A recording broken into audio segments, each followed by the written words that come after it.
I have the medicine. Is it not on? Roy. Anybody struggling with an addiction, they are under the yoke. They are not aware. Oh my goodness. When you read Romans 7, Paul said, there is a law that I find within my members, such that what I want to do, I don't do. Is what I don't want to do, I do. That thing is called the law of sin and death. So I can desire good, but the war is within my members, such that that good I desire, it cannot make sense to me because I have exercised my members unto unrighteousness. Are you getting what I'm saying?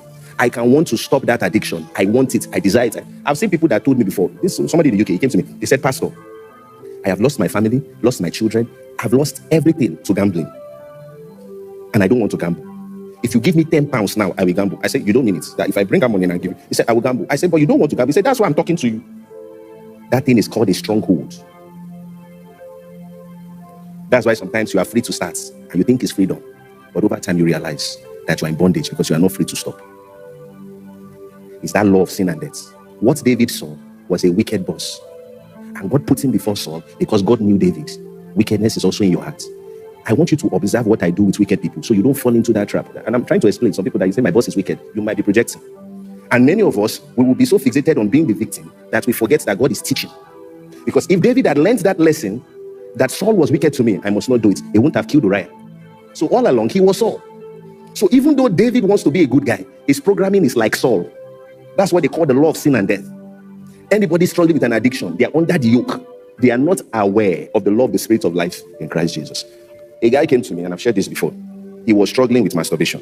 So he came and met me and said, Pastor, I'm struggling with porn and this and this. So I told him, I said, what are you using to watch it? He said, I said, throw your phone away. The guy, I said, I said, he will not receive call. Anyway, so as the guy was going, the Holy Spirit told me to call him back. So I called him back, and the Holy Spirit told me to tell him that anytime he has the urge to watch porn, that he should sing worship songs. Involve me in the mess. So that's how I told him. So I said, anytime you have the urge, sing worship songs. The guy said, okay. His name is Lawal. I said, okay. After 2-3 weeks, he came back. He said, Pastor, you cannot believe it. Once I start singing worship songs with that urge, the urge leaves. And it's so funny. This was what the guy told me. He said, once he has that urge, he sings worship songs, the urge goes. This class. Are you here?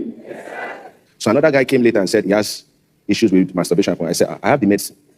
Is it not on? Roy.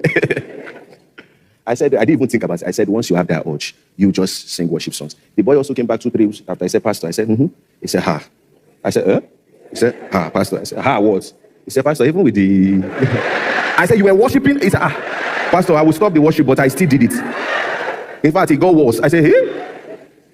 Now, what is the difference between A and B?